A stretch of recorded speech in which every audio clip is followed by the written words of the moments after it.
I have a Celestron Nexstar Evolution telescope, 9.25 inches. I purchased a case for the telescope.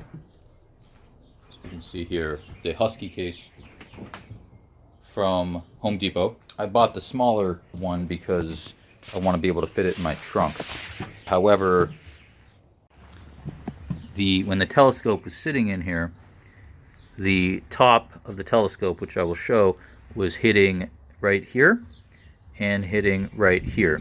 And this one I already took care of. I'm going to show you how to take care of this without using a hacksaw. This one I burned it to get it like that, and now this one I'm going to burn as well to make it smaller. I'm using a torch, just one of these little lighters, and I'm going to light it right here. It's going to catch on fire and it's going to burn. Then I'm going to wipe away the excess plastic. So other things you can do besides the lighter are using matches to heat up the area to burn it as well. Or you can use a hacksaw to cut the area out, or a serrated steak knife, and then take a plumber's pliers and bend the area until it breaks off. It's good to do this outside so that you don't breathe in too much of this stuff.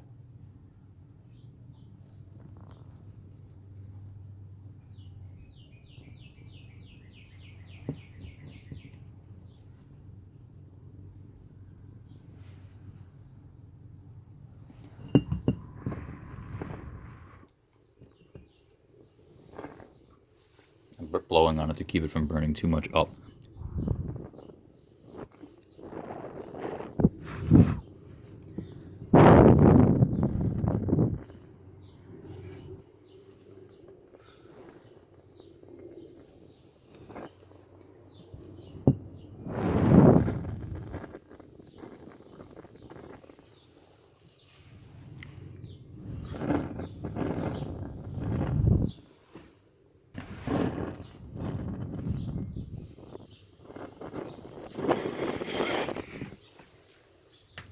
Okay, now that I've blown it out, I can go in and scoop the plastic away with my glass bottle.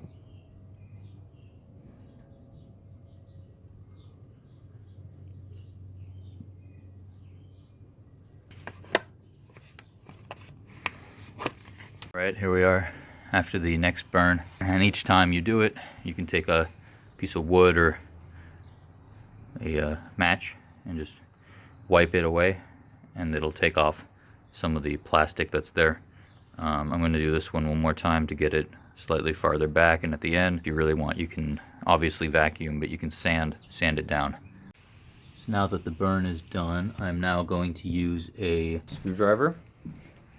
Alright, and after vacuuming and cleaning up, this is how it looks, and I'm not too concerned about having to sand it because I'm going to be covering it up with pads anyway.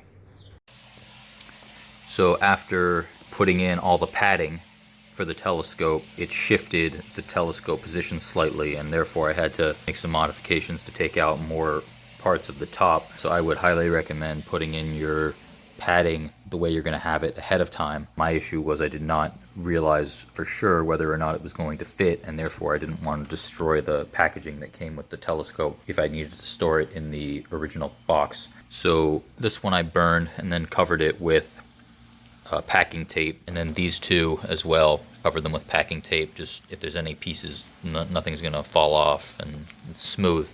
Right here, I needed to break this one off, and I used a serrated steak knife, and I cut down here, I cut down here, and then I took a pliers and grabbed right here, and then carefully tore it along this line, and then from here to here, in order to get it off, similar to tearing a piece of paper. So I covered my telescope case and scope with a sheet,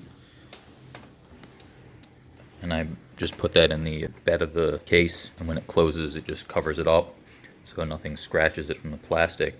I cut the packaging that came with the telescope. This is the original packing material that the bottom of the telescope housing sat in, and I cut that out to fit the size of the box, and so this is form-fitting for this piece, but I had to make it fit vertically and adjust for the width. I kept a piece of packing material here to make sure that the telescope cover stays on, and this is good to put in before putting the telescope back into the box here. That way this doesn't fall off and the lens won't get damaged. After putting the telescope away in here, I usually rotate this piece to allow it to turn if necessary. Additionally, I kept this and cut it out for the package, so this is encircling the OTC and also provides some padding on the top. As you can see, obviously this part sticking up is the main reason why I had to adjust the top of the case to allow for that. But I do keep some padding on top of the OTC, which prevents anything from scratching it or any contact with the top. It does actually fit very snugly. I can't move it at all. I put some padding here as well, just in case the box should fall or could be a force pushing that way, which will prevent any of these structures from hitting. I put another piece of padding here to prevent any contact here. Additionally, you can see I have a piece of foam lying on the bottom across that the telescope is actually sitting on. Pretty thin piece, but it definitely will keep the telescope from touching on its back surface. But the beauty of this is the 9.25 inch scope, and you can see I can keep it attached to its motor. Here it is sitting with the sheet, and you can see it does pack away nicely. And this case does have wheels and a handle which pulls out to transport it.